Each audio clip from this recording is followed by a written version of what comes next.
बुलुछंती 22टी हाथीपल। स्थानीय लोके आतंकित। रायगढ़ जिला मुनिगुड़ा रेंजल जंग अंतर्गत अंबादोला और इच्छापुर पंचायतर पुरापानी मालीगा डेंगीगसुरु बामनदेव और काकरामाकरा अंचल एक 22टिया हाथीपल बुलुथिबा देखिबाकू मिलिछि। एही हाथीपल रे 2टी दंता 13टी माई हाथी और 7टी हाथी छुआ थिबा वन विभाग तरफ सूचना मिलिछि।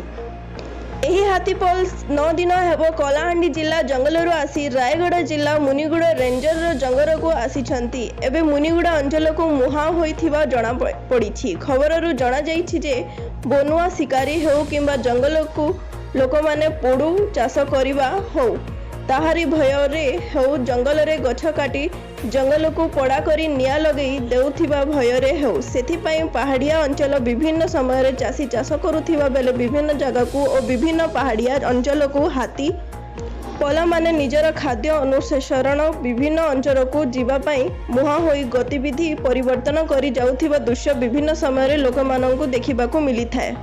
एही हाथीपल माने जंगल जात पणस कदली आंब पत्र डाल खाउथिबा बेले वर्तमान सुधा कहार क्षतिकर्ता करि नथिले मध्य स्थानीय लोके आतंकित अछंती।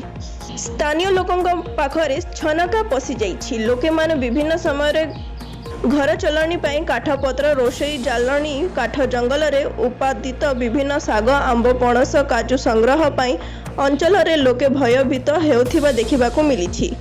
एही परिप्रेक्षी मुनिगुड़ा रेंजर अंबदोला पेस्टर फॉरेस्ट जंगल विभाग तरफ हाथी फल गति वृद्धि को स्टाफ कम थिबा बेले अंचल निष्क्रियता थिबा देखिबाकू मिलिछि। वन विभाग तरफ एही हाथीपल उपरे कड़ा नजर रखा जाइथिबा जणा पड़िछि। रायगढ़ जिल्लारू संजीव कुमार नागंक रिपोर्ट फास्ट न्यूज ओडिशा।